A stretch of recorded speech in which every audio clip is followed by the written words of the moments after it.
Electricity. Okay, let us start with the name of the chapter.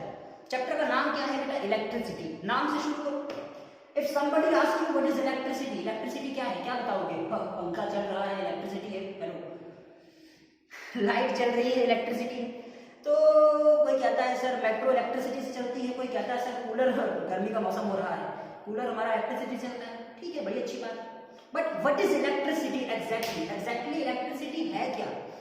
तो we know there are so many forms of energies. Energy की बहुत सारी forms होती हैं, याद करो। Sound energy, kinetic energy, potential energy, है ना, लाइट एनर्जी, ऐसे एनर्जी की बहुत सारी फॉर्म्स होती हैं। इलेक्ट्रिसिटी भी क्या है?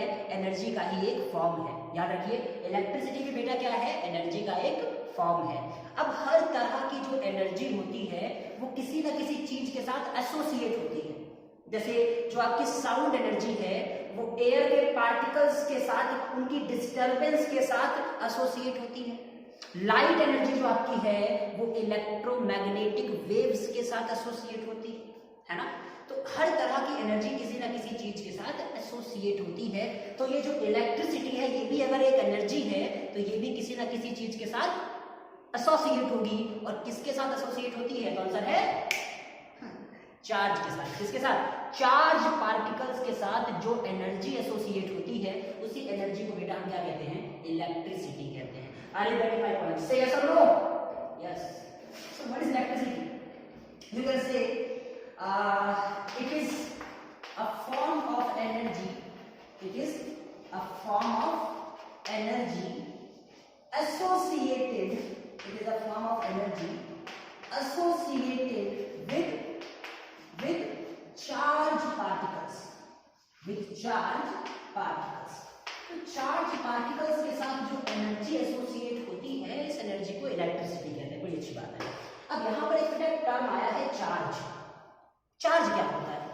कहो सर क्या सर मजाक कर रहे हो, चार्ज तो सबको पता होता है। जब हम बच्चे थे, जब हम दूध पीते थे, याद करो, जब हम बहुत छोटे से बच्चे थे, करीब करीब 7th या 8th क्लास में, तब आपने इस टर्म के बारे में सुना होगा। चार्ज के बारे में आपने CBSE में पढ़ा होगा। वो बचपन में एक एक्सपेरिमेंट किया होगा आपने, जादू वाला। ये गुब्बारा लिया है, बलून लिया, उस बलून को हमने ऐसे रब किया कहीं पर भी, शर्ट के साथ या हेयर के साथ, और ऐसे दीवार पे वो चिपक जाता है ना। बलून को रब करो और ऐसे दीवार पे लगा दो तो वो चिपक जाता है। मम्मी देखो जादू हो गया। ऐसा किया है? नहीं किया है? याद करो, सर्दियों में जब कपड़े उतारते हैं चट चट चट चट चट साउंड आता है, चार्ज की वजह से ही तो होता है।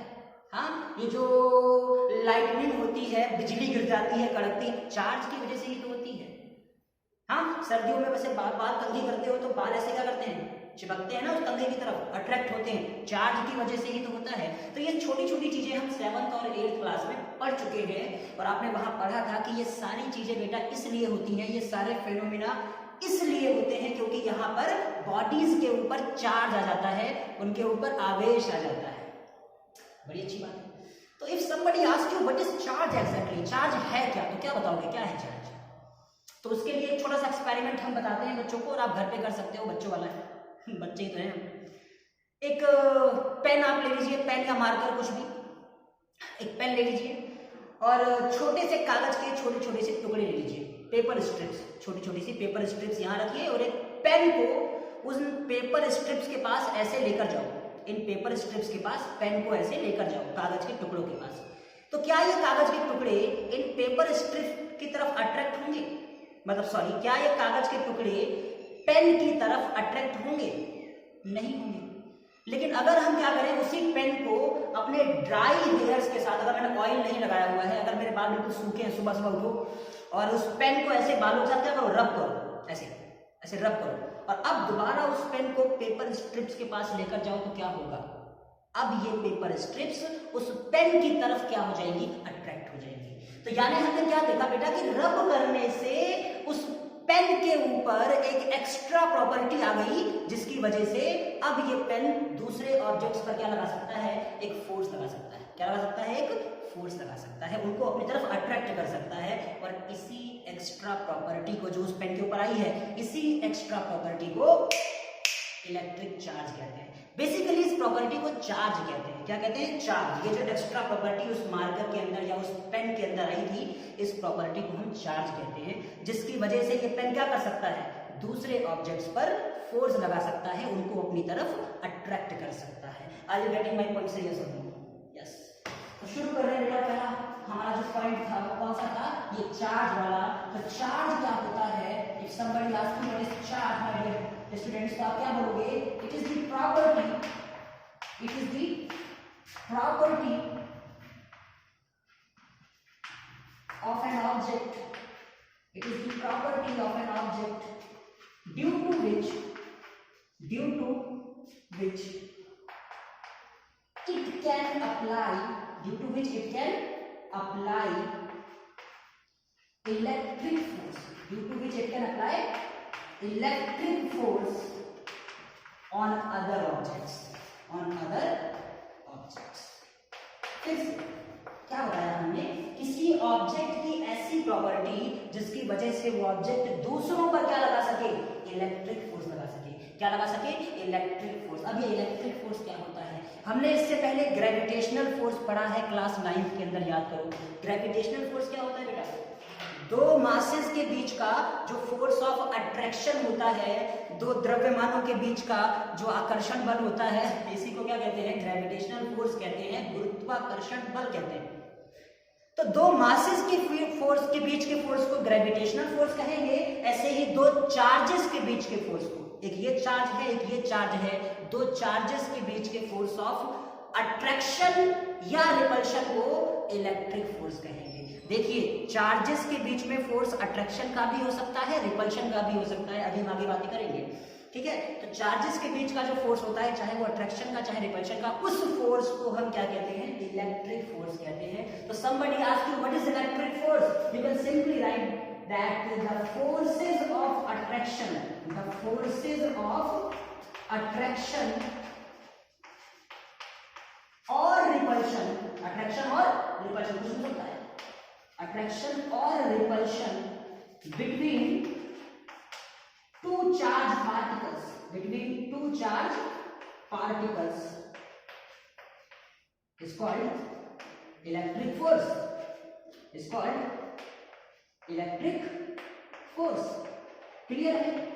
क्लियर है बेटा? ये आपका होता है इलेक्ट्रिक फोर्स। दो चार्ज पार्टिकल्स के बीच के फोर्स ऑफ अट्रैक्शन या रिपल्शन को इलेक्ट्रिक फोर्स कहते हैं। मजा आता है? अच्छा, तो यहाँ पर एक प्रॉपर्टी बेटा हमने पढ़ी, चार्ज। एक नाम हमने देखा है किताबों में लिखा हुआ, इलेक्ट्रिक चार्ज। तो ये जो यहाँ पे लिखा है क्या? Electric force. तो ये इलेक्ट्रिक नाम कैसे आया था? ये नाम इलेक्ट्रिक पड़ा कैसे? भाई हुआ क्या? कभी मैंने क्या देखा था कि रब करने से एक एक्स्ट्रा प्रॉपर्टी आ जाती है ऑब्जेक्ट के अंदर, जिसकी वजह से वो ऑब्जेक्ट दूसरों को अपनी तरफ अट्रैक्ट कर सकता है, दूसरों पर फोर्स लगा सकता है। उस एक्स्ट्रा प्रॉपर्टी को हमने चार्ज कहा था। इस प्रॉपर्टी को सबसे पहले हमने ऑब्जर्व किया था अंबर के ऊपर। किसके ऊपर? अंबर के ऊपर। AMBER। सबसे पहले इस प्रॉपर्टी को, किसको? चार्ज को। सबसे पहले चार्ज को ऑब्जर्व किसने किया था? हमने अंबर के ऊपर, जिसको ग्रीक लैंग्वेज में हम कहते हैं बेटा इलेक्ट्रा। क्या कहते हैं? इलेक्ट्रा। सही है। और जिसको बाद में लैटिन भाषा में जब कन्वर्ट किया गया, इसको लैटिनाइज किया गया, तो लैटिन भाषा में इसका नाम क्या पड़ गया? इलेक्ट्रा। ELECTRA। सेम है, खाली के की जगह क्या आ गया? सी आ गया। सही है। तो क्या बता रहे हैं कि इस प्रॉपर्टी को हमने सबसे पहले कहा चार्ज, सॉरी, इस प्रॉपर्टी को हमने क्या कहा? चार्ज कहा। और सबसे पहले इस प्रॉपर्टी को हमने किस पर ऑब्जर्व किया, किस पर देखा? अंबर के ऊपर देखा, जिसको ग्रीक भाषा में इलेक्ट्रा कहते थे, लैटिन भाषा में इलेक्ट्रा कहते थे। अब क्योंकि प्रॉपर्टी का नाम था चार्ज और सबसे पहले हमने इसको देखा किसके ऊपर? इलेक्ट्रा के ऊपर, तो नाम क्या पड़ गया? इलेक्ट्रा का चार्ज, यानी इलेक्ट्रिक चार्ज। बात समझ में आ रही है? प्रॉपर्टी को हमने क्या नाम दिया था बेटा? चार्ज। सबसे पहले उस प्रॉपर्टी को हमने किस पर देखा? इलेक्ट्रा पे, तो नाम क्या पड़ गया? इलेक्ट्रा का चार्ज, यानी इलेक्ट्रिक चार्ज। और उस इलेक्ट्रा ने, यानी अंबर ने, अंबर का नाम ही क्या है बेटा? इलेक्ट्रा है। तो उस इलेक्ट्रा ने, उस अंबर ने जो फोर्स लगाया था, उसका नाम क्या पड़ गया? इलेक्ट्रा का फोर्स, अंबर का फोर्स, इलेक्ट्रा का फोर्स, यानी इलेक्ट्रिक फोर्स। क्या नाम पड़ गया? Electric force. क्या नाम पड़ गया? Electric force. बोलो कुछ पढ़ने पढ़ रहा है या नहीं पढ़ रहा है? इसको हम लिख लेते हैं, इंपॉर्टेंट है, नोट बनाकर आप इसको लिख सकते हैं। एक बादल बना लीजिए और ऐसे आप बना लेंगे क्या कि सिंस, ऐसे आप एक बादल बना लेंगे, ठीक है। अब क्या लिखिए कि since the property charge, since the property, कौन सी property? Charge.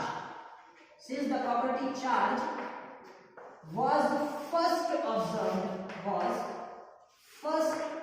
observed on amber, सबसे पहले हमने इसको किसके ऊपर ऑब्जर्व किया बेटा? अंबर के ऊपर, ठीक है। Greek name Electra, Greek name Electra, और इसको आप ब्रैकेट में सकते हो कि बाद में इसका नाम क्या पड़ गया था? लेटर, बाद में लैटिनाइज हमने इसको कर दिया था, लैटिन भाषा में लैटिनाइज एज इलेक्ट्रा, ELECTRA, खैर बड़ा बात है। तो since the property charge was first observed on amber, Greek name Electra, hence was called, इसलिए क्या कहा गया इसको?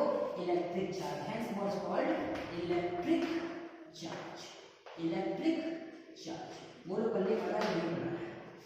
हाँ पल्ले कुछ पढ़ा कि ये बादल बना दो, ऐसे ये बादल बना दिया हमने। क्या बताया? इस प्रॉपर्टी यानी कि चार्ज को सबसे पहले ऑब्जर्व किया अंबर के ऊपर, इसका ग्रीक नाम क्या था? इलेक्ट्रा था, इसलिए नाम क्या पड़ गया इसका? Electric charge. ग्रीक में नाम था इलेक्ट्रा, इलेक्ट्रा में के था, उसको बाद में लैटिन भाषा में हमने कन्वर्ट किया था इलेक्ट्रा, जिसमें के की जगह पर सी आ जाता है, तो नाम पड़ गया इलेक्ट्रिक चार्ज। बड़ी अच्छी बात है। अब ये जो बेटा इलेक्ट्रिक चार्ज होता है, ये एक स्केलर क्वांटिटी होती है कि वेक्टर क्वांटिटी होती है? स्केलर है या वेक्टर है? स्केलर क्वांटिटी क्या होती है? जिनमें सिर्फ मैग्नीट्यूड होता है, डायरेक्शन नहीं होती है। वेक्टर क्वांटिटीज मैग्नीट्यूड भी हो और डायरेक्शन भी हो। तो चार्ज जो भाई साहब हैं हमारे, इनमें मैग्नीट्यूड होता है खाली, या फिर दोनों होती है, डायरेक्शन भी होता है और मैग्नीट्यूड भी होता है?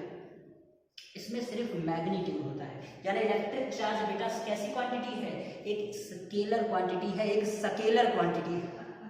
तो ध्यान रखिए, अगर हम इसकी प्रॉपर्टीज की बात करें तो याद रखिए कौन? Electric charge, it is a scalar quantity, ठीक है, ये एक स्केलर क्वांटिटी है। इसकी SI यूनिट क्या होती है? किसकी? इलेक्ट्रिक चार्ज की SI यूनिट क्या होती है बेटा? कूलॉम। कूलॉम इसकी SI यूनिट होती है, जिसको हम कैपिटल C से रिप्रेजेंट करते हैं। बोलो आ रहा है? पल्ले पड़ रहा है? बड़ी अच्छी बात है। अच्छा, तो क्या किसी बॉडी पर चार्ज जीरो है? हो सकता है, हाँ हो सकता है। वैसे तो अगर मैं तुमसे कहूं कि भैया इस डस्टर के ऊपर कितना चार्ज है, मैं इसे पेपर स्ट्रिप्स के पास लेकर गया, इसने पेपर स्ट्रिप्स को अट्रैक्ट नहीं किया, तो हम क्या कहते हैं? भैया इसके ऊपर चार्ज नहीं है, यानी इसके ऊपर चार्ज क्या है? जीरो है ना। पेंसिल के ऊपर चार्ज क्या है? जीरो है। पेन के ऊपर चार्ज क्या था? जीरो था, जब तक हमने उसको रब नहीं किया था। चलिए अच्छी बात है। बट क्या हकीकत में इस डस्टर के ऊपर क्या हकीकत में चार्ज जीरो है? नहीं। क्यों? ये डस्टर किससे बना है? एटम्स से बना है। किससे बना है? अरे कार्बन और हाइड्रोजन, देख रहा है ना, गुड है, हाइड्रोकार्बन्स। तो कार्बन और मतलब एटम्स से ये डस्टर बना है। और एटम्स किससे बने होते हैं बेटा? इलेक्ट्रॉन, प्रोटॉन और न्यूट्रॉन से बने होते हैं। इलेक्ट्रॉन और प्रोटॉन मतलब इसके अंदर है, इलेक्ट्रॉन पर कौन सा चार्ज होता है? नेगेटिव। प्रोटॉन्स पे कौन सा चार्ज होता है? पॉजिटिव। मतलब इसके अंदर ऑलरेडी चार्ज है। लेकिन अगर हम कहते हैं कि चार्ज जीरो है, तो हमारा मतलब होता है कि नेट चार्ज जीरो है। नेट चार्ज मतलब कि जितना नेगेटिव चार्ज है इस बॉडी के अंदर, उतना ही पॉजिटिव चार्ज है। तो ओवरऑल नेट चार्ज क्या हो गया? जीरो हो गया। So when we say there is no charge on a duster, there is no charge on a pencil, we simply mean that the net charge is zero, that is the amount of negative charge is equals to amount of positive charge। अगर हम कहें किसी body पर charge zero है, तो हमारा मतलब क्या होता है कि नेट चार्ज जीरो है, जितना नेगेटिव उतना पॉजिटिव। अदरवाइज चार्ज तो हर एक बॉडी के पास होता है, क्योंकि हर एक बॉडी किससे बनी होगी? एटम से बनी होगी, और एटम में इलेक्ट्रॉन्स तो होंगे ही होंगे। That's very good. चलिए अच्छी बात है। तो यानी जो बेसिकली चार्ज है वो इलेक्ट्रॉन और प्रोटॉन की वजह से है। तो एक इलेक्ट्रॉन या एक प्रोटॉन पर कितना चार्ज होता है ये भी पता होना चाहिए कि भैया अगर सारी की सारी बॉडीज एटम से बनी है, एटम इलेक्ट्रॉन प्रोटॉन से बना है, इलेक्ट्रॉन पे चार्ज है, प्रोटॉन पे चार्ज है, तो उस इलेक्ट्रॉन या उस प्रोटॉन पर चार्ज होता कितना है। तो देखिए बेटा, charge on one electron, charge on one electron और वन प्रोटॉन एक ही बात है। एक इलेक्ट्रॉन और एक प्रोटॉन दोनों पर बराबर चार्ज होता है। फर्क इतना है, इलेक्ट्रॉन पर नेगेटिव होता है, प्रोटॉन पर पॉजिटिव होता है, लेकिन मैग्नीट्यूड दोनों का मात्रा बराबर होती है। यानी चार्ज ऑन वन इलेक्ट्रॉन और वन प्रोटॉन ये होता है आपका कितना, ये होता है आपका 1.6 × 10⁻⁻19 कूलम। और इस वैल्यू को बेटा हम कहते हैं बेसिक यूनिट ऑफ चार्ज। क्या बोलते हैं, बेसिक यूनिट ऑफ चार्ज। इसको छोटे ई से रिप्रेजेंट करते हैं, इलेक्ट्रॉन को ई नेगेटिव से रिप्रेजेंट करते हैं और बेसिक यूनिट ऑफ चार्ज को सिर्फ ई से रिप्रेजेंट करते हैं। तो ई इक्वल्स टू कितना, 1.6 × 10⁻⁻19 कूलम। ध्यान रखिए ये ई क्या है, ये ई है आपका बेसिक यूनिट ऑफ चार्ज, ई है आपका basic unit of charge. If somebody asks you what is basic unit of charge, the amount of charge on one electron or one proton is called basic unit of charge. एक electron या एक proton पर जितना charge होता है उसी को basic unit of charge कहा जाता है। इसको ई से रिप्रेजेंट करते हैं और ये इतना होता है कूलम में। क्लियर है बेटा, इलेक्ट्रॉन पर इतना ही चार्ज होगा नेगेटिव में, प्रोटॉन पर इतना ही चार्ज होगा पॉजिटिव में, मैग्नीट्यूड दोनों का क्या रहेगा, बराबर रहेगा। सही है सुनो। अच्छा, तो बड़ी अच्छी बात, तीन प्रॉपर्टी हो गई चार्ज की। एक और, अच्छा क्या चार्ज बिना मास के एग्जिस्ट कर सकता है? क्या ऐसा संभव है कि मास ना हो लेकिन चार्ज हो? सोचो सोचो, दिमाग लगाओ। बिना मास के क्या चार्ज एग्जिस्ट कर सकता है? कभी नहीं कर सकता। भाई हमने क्या कहा, मार्कर तुमने रब किया, देखो सर मार्कर पर चार्ज आ गया, मार्कर पर चार्ज आ गया। क्या मार्कर के अंदर मास नहीं है? पेन के अंदर मास नहीं है? मास है ना। इस डस्टर के ऊपर मास नहीं है क्या? अगर इस पे चार्ज आ जाए तो क्या इसमें मास नहीं है? मास है ना। तो जिस बॉडी में मास होगा उसी पर तो चार्ज आएगा। अगर तुमने कहा कि सर देखो किस पर चार्ज आ गया, किस पर, किस पर, कुछ है ही नहीं। अगर कुछ है ही नहीं, कोई मास ही नहीं है, तो उस पर चार्ज कैसे आ सकता है? यानी चार्ज तभी आ पाएगा जब मास प्रेजेंट होगा, जब कोई ना कोई बॉडी होगी, उस बॉडी में मास होगा, तो उसी मास पर उसी बॉडी पर चार्ज आएगा। यानी चार्ज एग्जिस्ट करने के लिए मास का होना जरूरी है। अगर मास ही नहीं है, कोई बॉडी ही नहीं है, तो चार्ज उसके ऊपर आ ही नहीं सकता। यानी mass is the fundamental condition for charge to exist. Charge के एग्जिस्ट करने के लिए मास का होना ही जरूरी है, जरूरी है। फंडामेंटल थिंग है, क्या है, आधारभूत इकाई। तो अगर हम कह सकते हैं कि मास is the fundamental, mass is the fundamental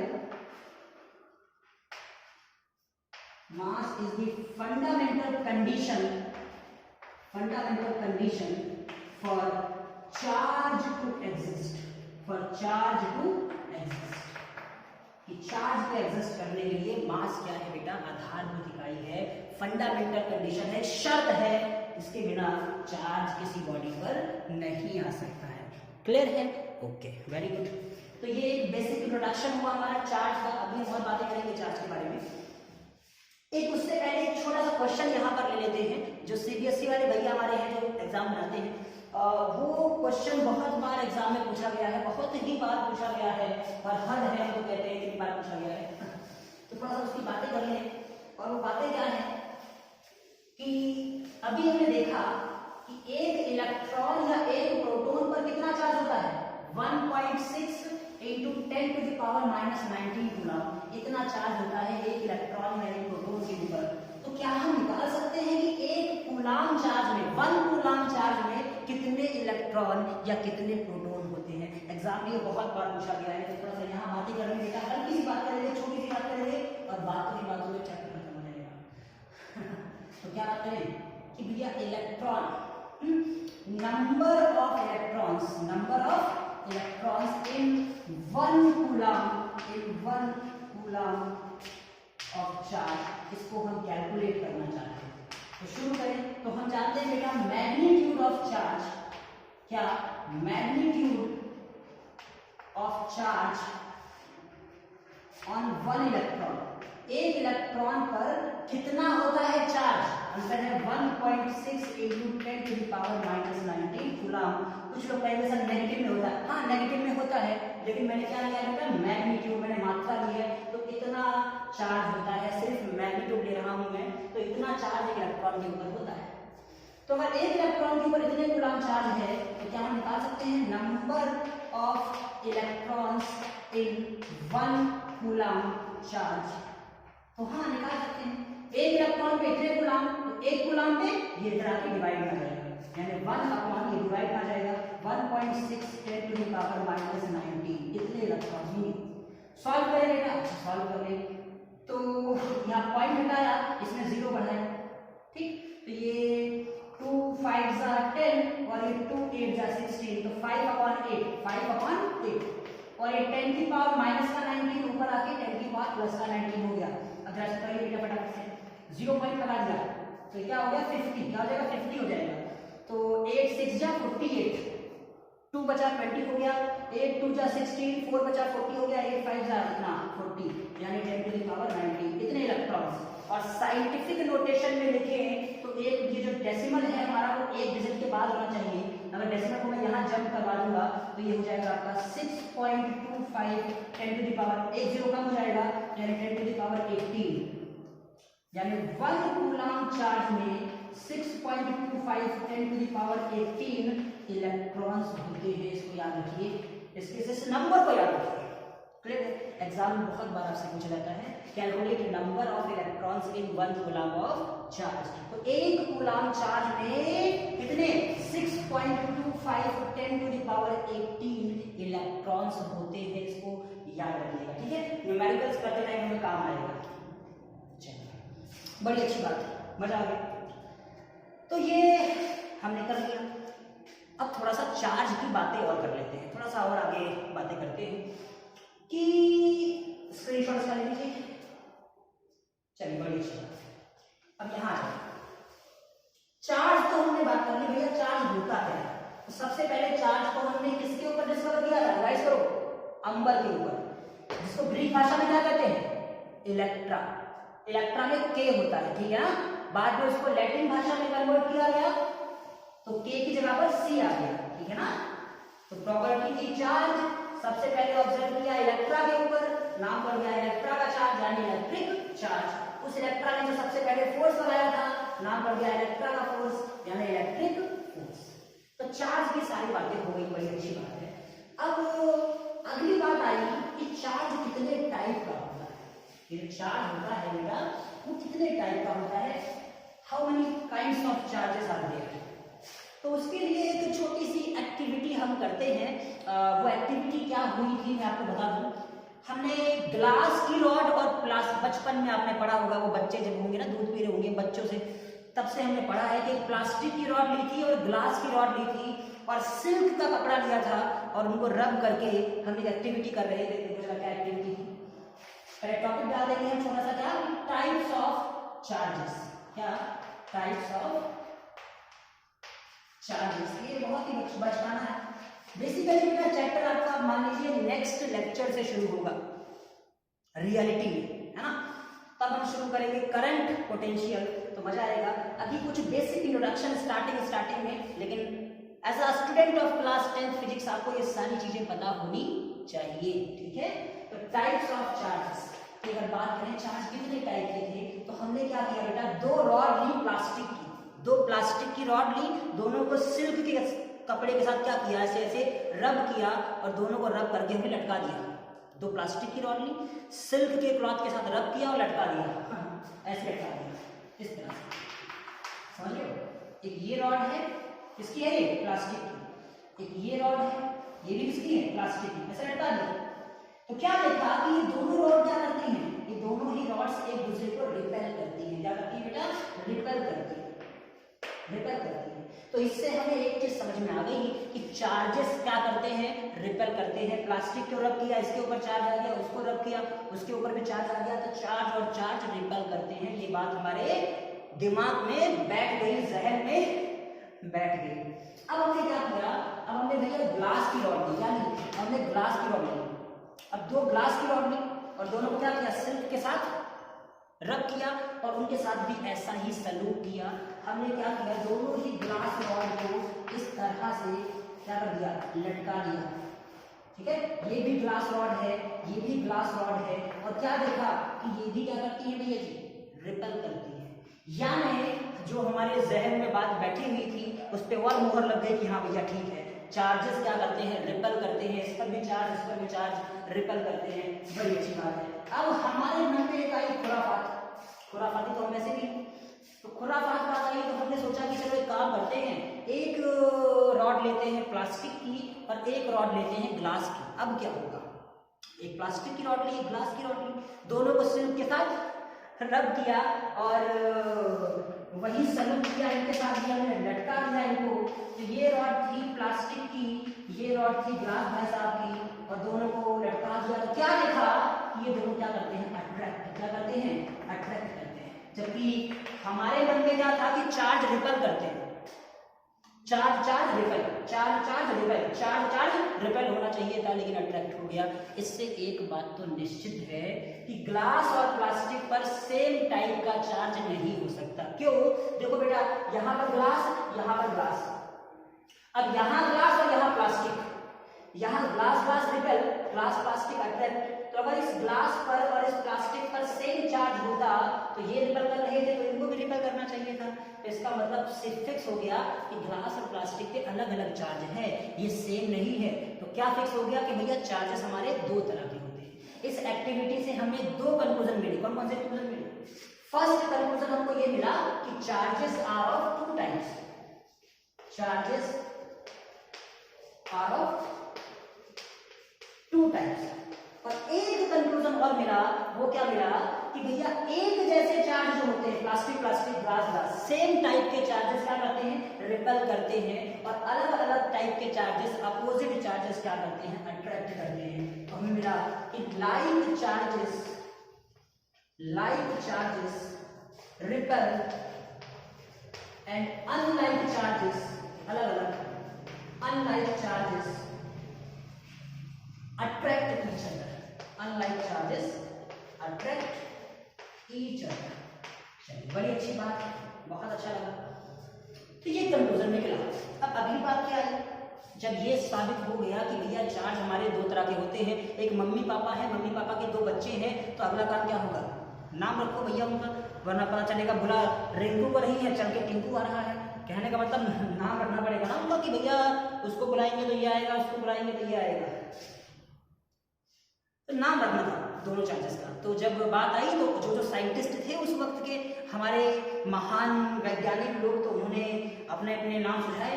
किसी ने कहा एक काम करो भैया, राधा मोहन रख दो, किसी ने कहा था राम और श्याम रख दो, किसी ने कहा नहीं था गीता और सुनीता रखो। अरे मतलब अपने अपने टाइप के, मैं खाली मजे का आपको बता रहा हूँ, अपने अपने टाइप के नाम सबने सुझाए कि भैया किसी ने कहा ये रख दो, किसी ने कहा ये रख दो, ये रख दो, ये रख दो। बड़ी अच्छी बात।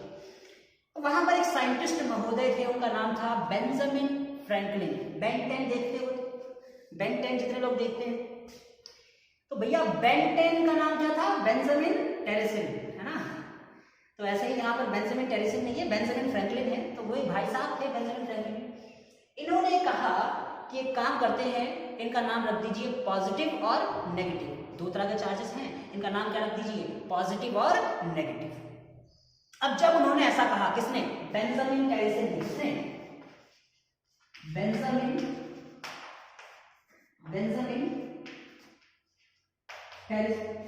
टेरेसिन कहा क्या मैंने, देखो मैं भी बेन 10 देखता हूं, मेरा दिमाग फिर गया बेटा। बेंजामिन फ्रैंकलिन इन्होंने कहा कि चार्जेस का नाम रख दीजिए पॉजिटिव और नेगेटिव। लोग हंस पड़े, ऐसा कैसे हो सकता है, पॉजिटिव नेगेटिव के नाम होते हैं। सोचो कि तुम दो भाई बहन हो, या भाई भाई बहन बहन जो भी हो, और मम्मी पापा ने तुम्हारा नाम रख दिया है पॉजिटिव और नेगेटिव। बेटा पॉजिटिव उठो, सुबह स्कूल जाना है, नेगेटिव दादा के पैर छू। सोचो ऐसा होता है? अगर ऐसा होता कितना मजा आता। तुम्हारे दोस्त तो तुम्हारा जीना दुश्वार कर देते हैं। तो ये पॉजिटिव और नेगेटिव जब ये नाम दिए गए तो लोगों को बड़ा अजीब लगा कि सर ऐसा क्यों, आप बताइए कि ये नाम आपने क्यों रखा है, कोई आर्गुमेंट दीजिए।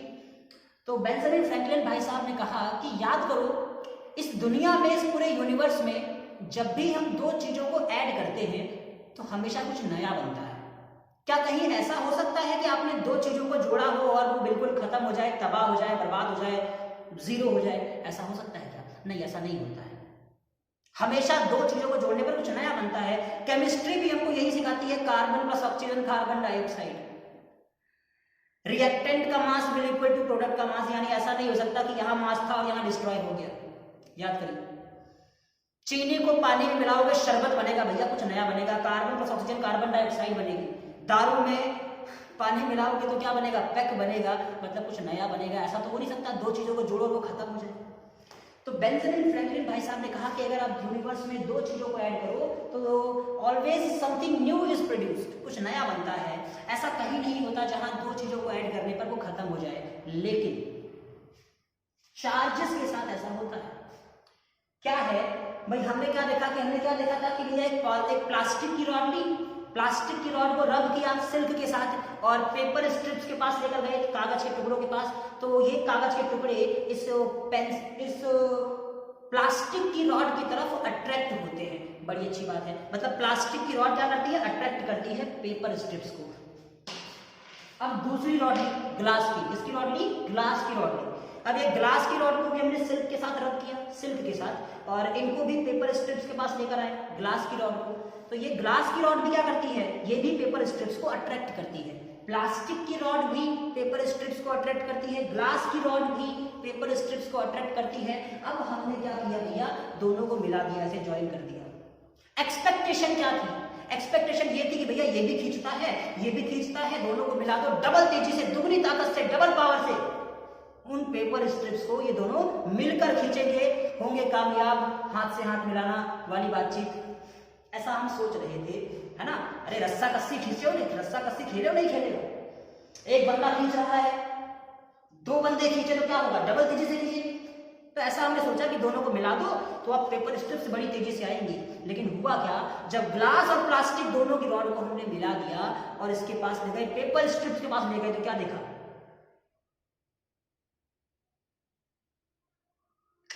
अट्रैक्ट नहीं किया। दोनों में से किसी ने भी अट्रैक्ट नहीं किया। अब हटा दिया, अट्रैक्ट नहीं हो रहा है, अट्रैक्ट नहीं हो रहा है। मतलब दोनों को ज्वाइन करने से क्या हुआ? दोनों की प्रॉपर्टी क्या हो गई? खत्म। दोनों के ऊपर जो चार्ज था वो क्या हो गया? खत्म हो गया, बर्बाद हो गया, तबाह हो गया, हो। तो बेंजामिन फ्रैंकलिन भाई साहब ने कहा दुनिया में ऐसा कहीं नहीं होता जहां पर दो चीजों को जोड़ने पर चीजें बदल जाएं, खत्म हो जाए, बर्बाद हो जाए, हमेशा कुछ नया बनता है ना।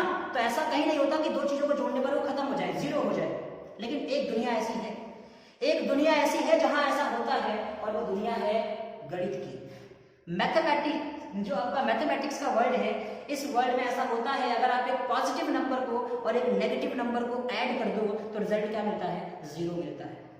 तो खाली मैथमेटिक्स की एक ऐसी दुनिया है जहां दो चीजों को जोड़ने पर जीरो मिलता हो, बाकी किसी दुनिया में ऐसा नहीं होता है। तो सबसे बढ़िया नाम क्या होगा चार्जेस का? कि एक को पॉजिटिव और एक को नेगेटिव रख दो, क्योंकि इनको भी जोड़ने पर वो क्या हो जाता है? जीरो हो जाता है। क्योंकि चार्जेस को जोड़ने पर वो जीरो हो जाते हैं, तो सबसे बढ़िया नाम क्या होगा? एक को पॉजिटिव और एक को नेगेटिव रख दो। बात समझ में आ रही है? ये तर्क दिया था, ये आर्गुमेंट दिया था किसने? बेंजामिन भाई साहब ने। तो अगला जो आपका टॉपिक आता है वो आता है nomenclature of electric charges. Charges के नामकरण की बात आती है तो हम लिख देते हैं इसको नॉमेनक्लेचर ऑफ चार्जेस या इलेक्ट्रिक चार्जेस, एक ही बात है। तो हम क्या कह रहे हैं बेटा कि बेंजामिन फ्रैंकलिन, इसका नाम रखा है बेंजामिन फ्रैंकलिन नेम्ड, नाम रखा था named electric charges, named electric charges, नाम रखा क्या? As positive and negative. Benjamin Franklin named electric charges as positive and negative on the fact fact, किस फैक्ट के ऊपर उन्होंने ऐसा नाम रखा? On the fact that when they are added, जब उनको ऐड करते हैं, when they are added they give zero result, they give zero result। वो क्या देते हैं भैया? वो जीरो रिजल्ट देते हैं। जैसा कि कहा होता है मैथमेटिक्स में, just as in the case in the branch of mathematics, just as in the branch of mathematics, when a positive and negative number is added, they give zero result, they give zero result। तो भैया ये हो गया nomenclature of electric charges. तो Benjamin Franklin ने नाम रखा था इलेक्ट्रिक चार्जेस का पॉजिटिव और नेगेटिव, इस बेसिस पर कि जब इनको ऐड करते हैं तो ये रिजल्ट जीरो देते हैं। जैसा कि कहा होता है मैथमेटिक्स में, जब एक पॉजिटिव और नेगेटिव नंबर को जोड़ने पर जीरो आता है। So this is all about electric charges. Electric charges क्या होते हैं, उनका नाम कैसे पड़ा, सही है, कितने टाइप के होते हैं, ऐसा यूनिट क्या होती है, स्केलर होते हैं कि वेक्टर होते हैं, और इस तरह से ये सारी बातें हमने करी हैं इलेक्ट्रिक चार्जेस के बारे में। A very basic introduction of the first unit of electricity, that is my first chapter. You can see electricity आपका पहले चैप्टर है 10th क्लास का। तो इस फर्स्ट यूनिट और फर्स्ट चैप्टर का हमने एक बहुत ही छोटा सा इंट्रोडक्शन किया है, मजेदार था। अब नेक्स्ट क्लास में हम स्टार्ट करेंगे आपका इलेक्ट्रिक करंट, दैट इज जब ये इलेक्ट्रिक चार्ज फ्लो करता है तो ये इलेक्ट्रिक करंट को क्रिएट करता है। अब वो करंट क्या है, उसकी प्रॉपर्टीज क्या हैं, और उसके ऊपर छोटे छोटे से न्यूमेरिकल्स की हम बात करेंगे। So that was the first lecture. अब एक ये सीरीज चलती रहेगी लेक्चर्स की, टाइम टू टाइम आपके लेक्चर्स अपडेट होते रहेंगे। चैनल को आप लाइक करिए, शेयर करिए, प्लीज कमेंट करिए, और जो आपको डाउट्स होते हैं, अभी तो खैर इतना कुछ खास हुआ नहीं है, बट स्टिल अगर आपको कोई डाउट होता है जिस भी वीडियो में, आप नीचे कमेंट बॉक्स में आप कमेंट करिए, ठीक है। मैसेज कर सकते हो, व्हाट्सएप नंबर आपको ग्रुप पर या डिस्क्रिप्शन में मिल जाएगा। जो भी आपकी प्रॉब्लम्स होती हैं किसी पर्टिकुलर टॉपिक पर, जो टॉपिक आपको समझ में नहीं आता है, किसी पर्टिकुलर टॉपिक पर अगर आप चाहते हो कि हम वीडियो बनाएं तो उस पर भी बनाएंगे, ठीक है। तो थैंक यू सो मच, मिलते हैं नेक्स्ट वीडियो में, बाय बाय।